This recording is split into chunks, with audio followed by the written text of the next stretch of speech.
Sejam todos bem-vindos nesta tarde. Antes da gente iniciar as nossas reflexões, eu vou ler uma mensagem para acalmar ainda mais os nossos corações, né, e nos preparar para o estudo da tarde. Do livro Pão Nosso, Homens de Fé. Todo aquele, pois, que escuta essas minhas palavras e as pratica, assemelho-ei ao homem prudente que edificou a sua casa sobre a rocha. Jesus, Mateus, capítulo 7, versículo 24. Os grandes pregadores do Evangelho sempre foram interpretados à conta de expressões máximas do cristianismo, na galeria dos tipos veneráveis da fé. Entretanto, isso somente aconteceu quando os instrumentos da verdade efetivamente não olvidaram a vigilância indispensável ao justo testemunho. É interessante verificar que o mestre destaca, entre todos os discípulos, aquele que lhe ouve os ensinamentos e os pratica. Daí se exclui que os homens de fé não são aqueles apenas palavrosos entusiastas, mas os que são portadores igualmente da atenção e da boa vontade perante as lições de Jesus, examinando-lhes o conteúdo espiritual para o trabalho de aplicação no esforço diário. Reconforta-nos assimilar que todas as criaturas em serviço no campo evangélico seguirão para as maravilhas interiores da fé. Todavia, cabe-nos salientar, em todos os tempos, o subido valor dos homens moderados que, registrando os ensinos e avisos da Boa Nova, cuidam desvelados da solução de todos os problemas do dia ou da ocasião, sem permitir que suas edificações individuais se processem longe das bases cristãs imprescindíveis. Em todos os serviços, o concurso da palavra é sagrado e indispensável, mas aprendiz algum deverá esquecer o sublime valor do silêncio a seu tempo na obra superior do aperfeiçoamento de si mesmo, a fim de que a ponderação se faça ouvida dentro da própria alma, norteando-lhe os destinos. Senhor Jesus, Mestre amado, nosso Pai, nosso guia de todas as horas, nós te agradecemos, Senhor, pela oportunidade de estarmos aqui nesta tarde. E te pedimos, Senhor Jesus, que se for do nosso merecimento, todos nós, encarnados e desencarnados, que se fazem presente neste recinto, possamos receber o consolo, o conforto e o alívio para as nossas angústias morais. Abençoa-nos, Senhor, nesta tarde e que nós possamos saber tirar algum proveito da lição de hoje. Sê conosco hoje e para todo sempre. Bem, hoje nós vamos continuar o estudo do capítulo 21, né? Haverá falsos cristos e falsos profetas, o item 5, que fala sobre a missão dos profetas. Diz o item 4 do texto evangélico: atribui-se comumente aos profetas o dom de adivinhar o futuro, de sorte que as palavras profecia e predição se tornaram sinônimas. Nesse sentido evangélico, o vocabulário profeta tem mais extensa significação. Diz-se de todo enviado de Deus com a missão de instruir os homens e lhes revelar as coisas ocultas e os mistérios da vida espiritual.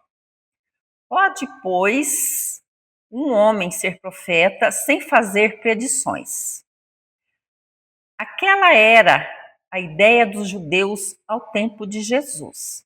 Daí vem que, quando levaram à presença do sumo sacerdote Caifás, os escribas e os anciães reunidos lhe cuspiram no rosto, lhe deram socos e bofetadas, dizendo: Cristo, profetiza para nós e dize: quem foi que te bateu? Entretanto, deu-se o caso de haver profetas que tiveram a presciência a presciência do futuro, quer por intuição, quer por providencial revelação. a fim de transmitirem avisos aos homens. Tendo-se realizado os acontecimentos preditos, o dom de predizer o futuro foi considerado como um dos atributos da qualidade de profeta.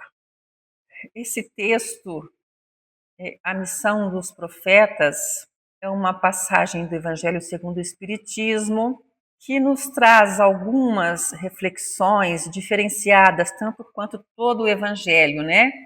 Porque vem dizer sobre a missão dos profetas. Quem foram os profetas? Quem são os profetas, né? Aí, para a doutrina espírita, essa missão dos profetas ela vai muito além de meramente prever o futuro. Segundo Allan Kardec, em O Evangelho segundo o Espiritismo, a palavra deriva do grego profetes, que significa porta-voz. A principal missão deles é instruir os homens e revelar os mistérios da vida espiritual, atuando como missionários divinos. Nós sabemos que nós não somos jovens, né? Nós temos aí um espírito de uma longa caminhada, que muito no nosso início da nossa, né, digamos assim, evolução, do nosso crescimento moral, espiritual, intelectual, tínhamos um saber diferente, um conhecimento diferente. E para aquela época, para os tempos de Moisés e dos primeiros profetas que ajudaram e que escreveram o Velho Testamento, ali houveram muitos profetas e as pessoas não tinham os recursos que nós temos hoje, né?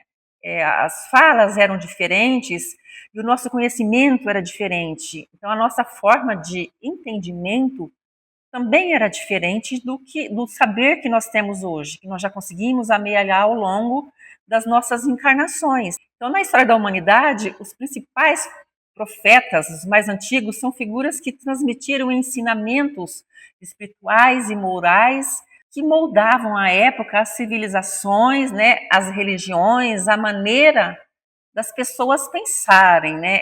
Eles variavam e variaram conforme a tradição, seja judaísmo, cristianismo, islamismo, né? Todos eles houveram profetas. A gente sabe que teve Noé, Abraão, Moisés, Davi, Salomão e tantos outros, né, que foram reconhecidos como líderes e mensageiros por todas as religiões mais preeminentes, né, que foram surgindo, né, ao longo da nossa evolução. A gente sabe que no cristianismo, no judaísmo, teve Isaías, Jeremias, Ezequiel, Daniel, né, cujas mensagens do livro são extensos, e outros mais que eu aqui não vou mencionar, que muito contribuíram para a nossa educação à época. E muito se falava também para essa época, né, do temor a Deus, né, ou dos deuses, para quem ainda acreditava em mais de um Deus, do que ia acontecer, né, do final dos tempos, do juízo final, né, tem toda essa história que a gente sabe desde criança. Eu pelo menos cresci ouvindo, os meus avós falavam, né, que um dia o mundo ia acabar, finalizar tudo isso, e que os bons iam para um lado, os ruins iam para o outro, os bons iam para o céu, os ruins iam padecer no purgatório por toda a eternidade, para sempre o seu espírito.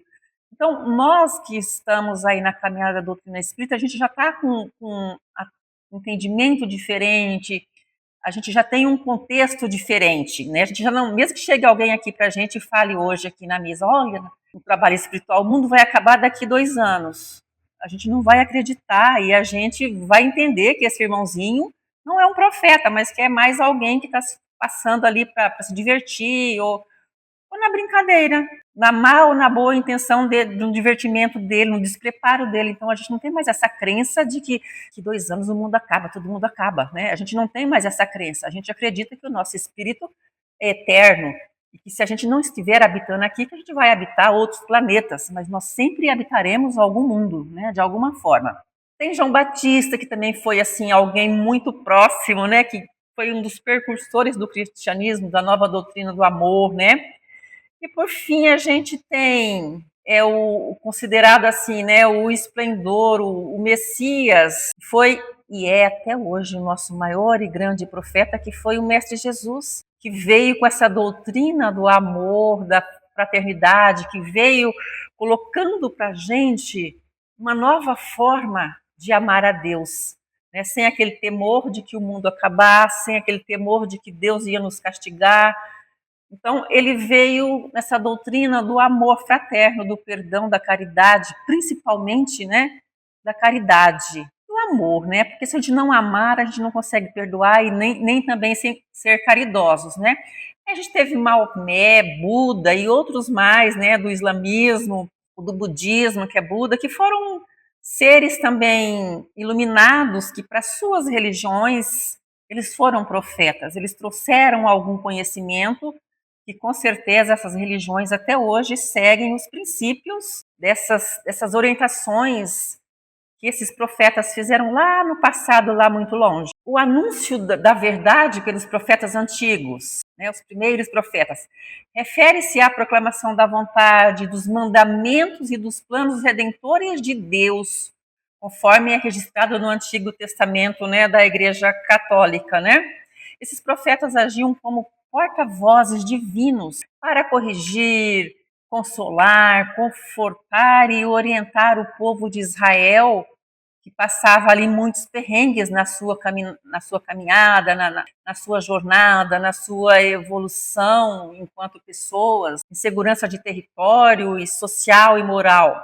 A mensagem central desse anúncio dividia-se em pilares fundamentais. Tinha um básico, a convocação para o arrependimento, denunciavam a injustiça social, a idolatria e o afastamento da lei de Deus, né? Aquele que se desviasse um pouquinho do que estava escrito, do que, digamos assim, do que Moisés recebeu, né, na tábua dos 10 mandamentos, já estava se desviando, né, do principal foco, que era o temor e agradecimento a Deus. E as profecias messiânicas que vieram também, que antecipavam, isso foi muito antes de Jesus nascer, já se tinha os antigos profetas, os profetas da época, que já alertavam, né, que o Messias viria, detalhando aí o nascimento de Jesus por meio da sua mãe, Maria, e o seu ministério de sofrimento, né, pela redenção da humanidade. Então, isso, os primeiros profetas já vinham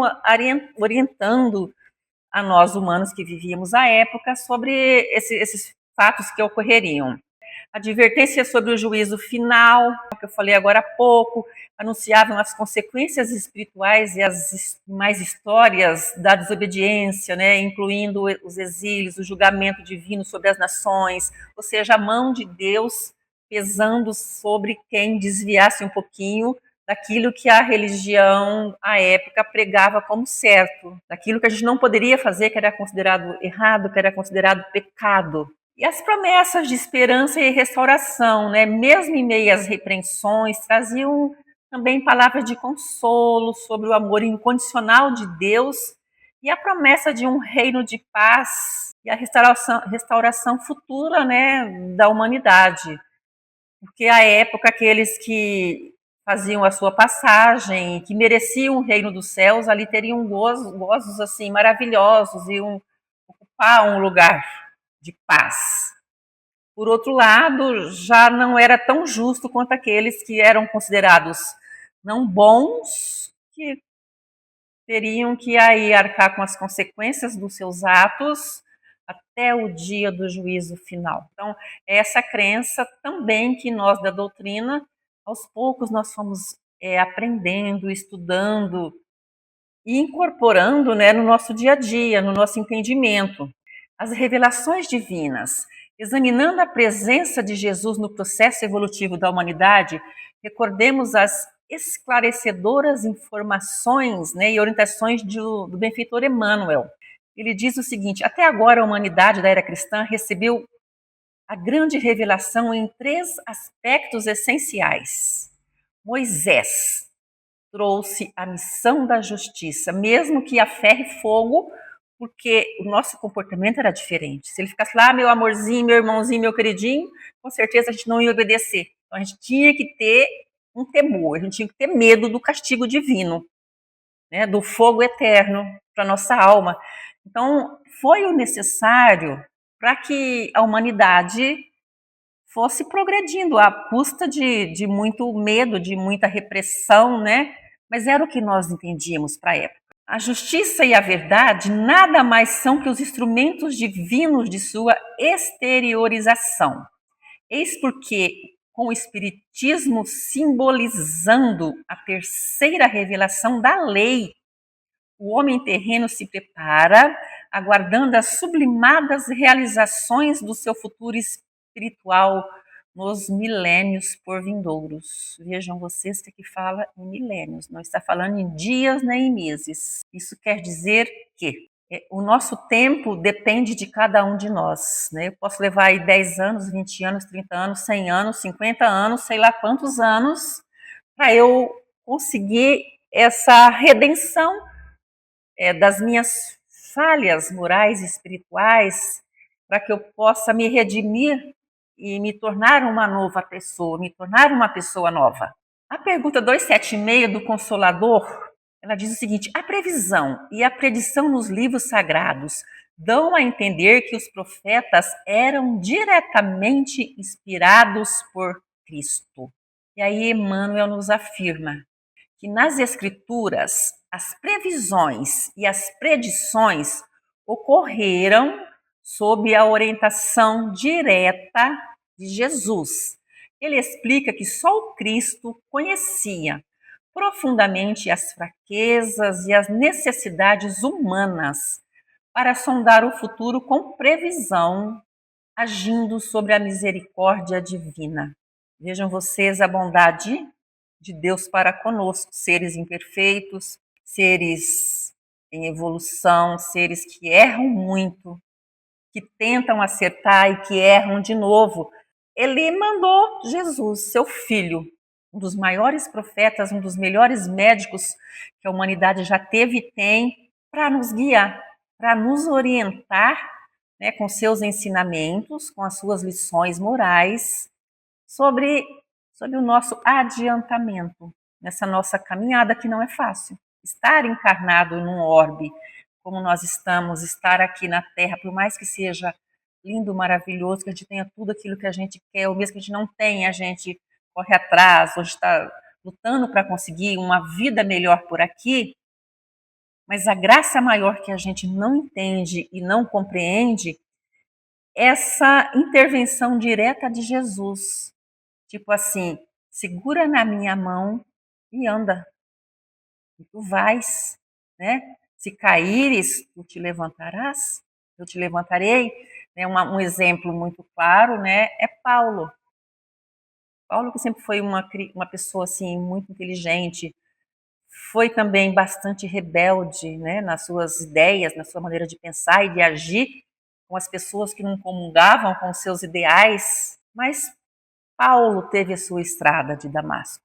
Caiu, levantou, se redimiu, reconheceu Jesus, os seus ensinamentos e profetizou a lei de amor. Saiu pregando pelos 4 cantos da época, né, do mundo, a missão do Mestre Jesus. Ele foi também um profeta.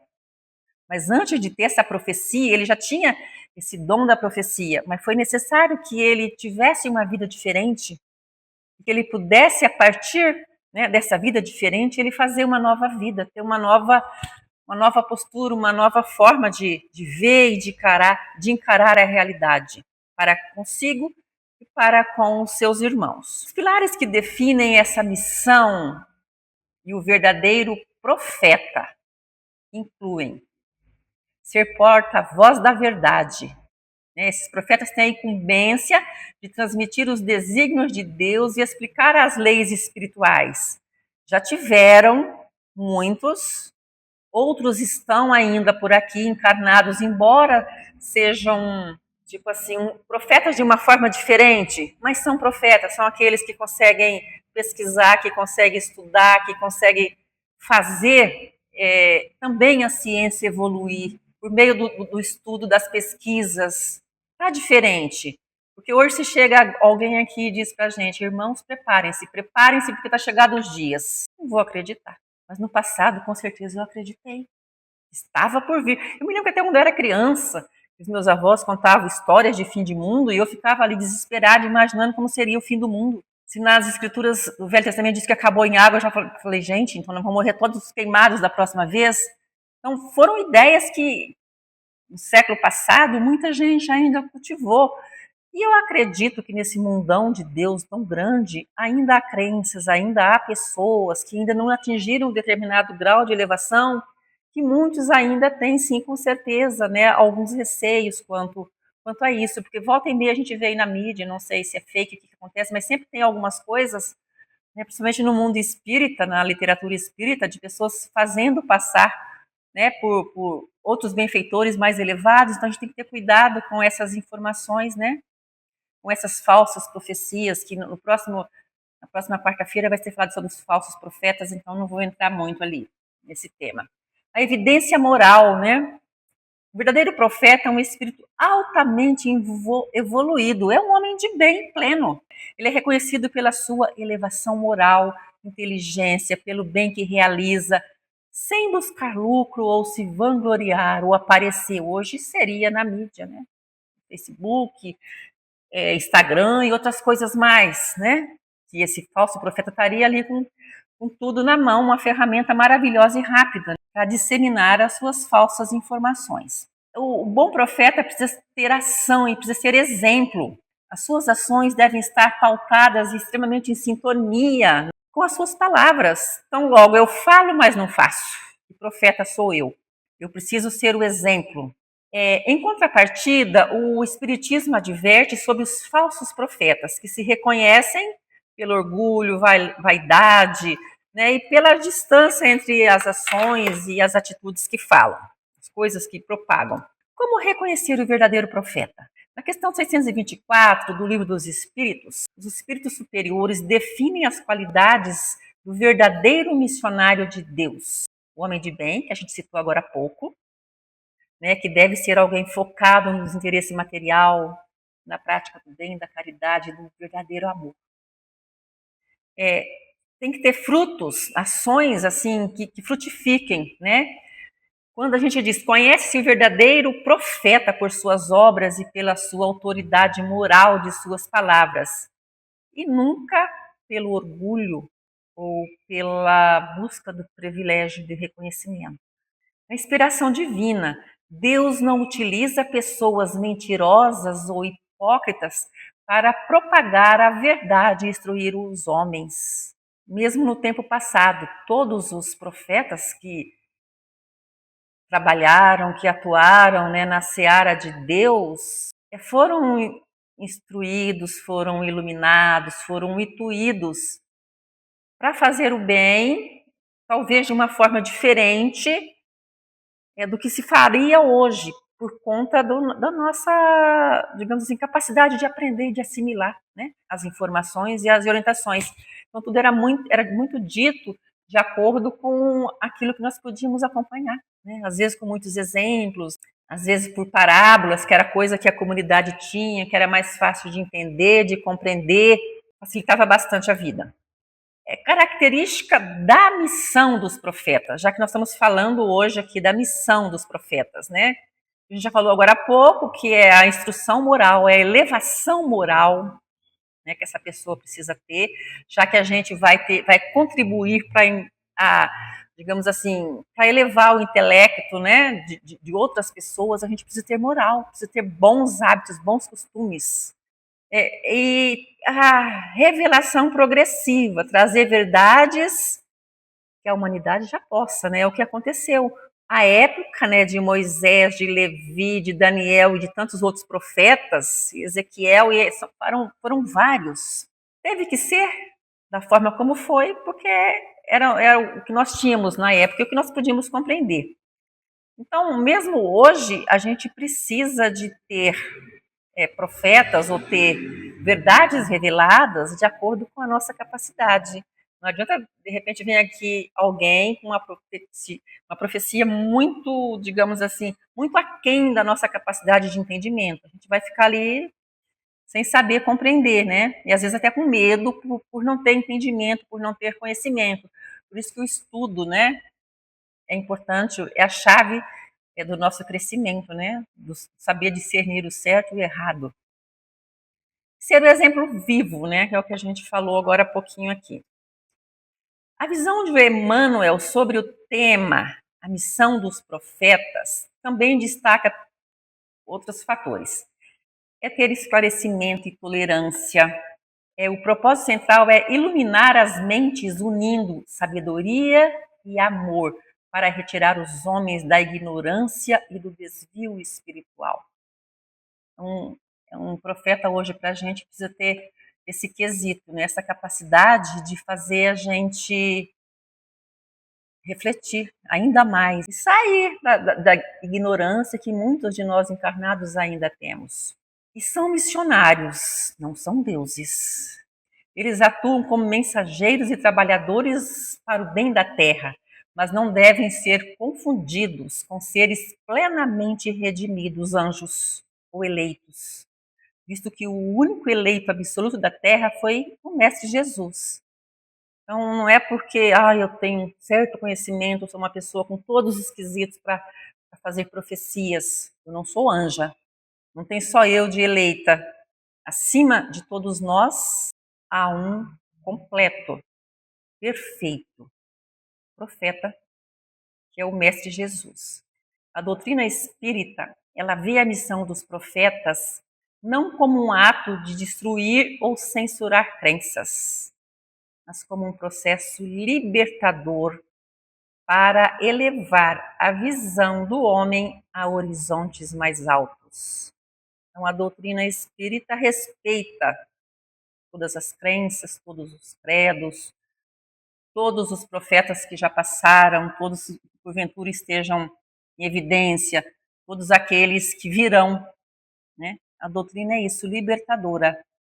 Então, ela nos dá a possibilidade da gente estudar, da gente avaliar, analisar, pesquisar e colher para a nossa evolução, para o nosso crescimento, tudo aquilo que está dentro dos preceitos, dos ensinamentos de Jesus.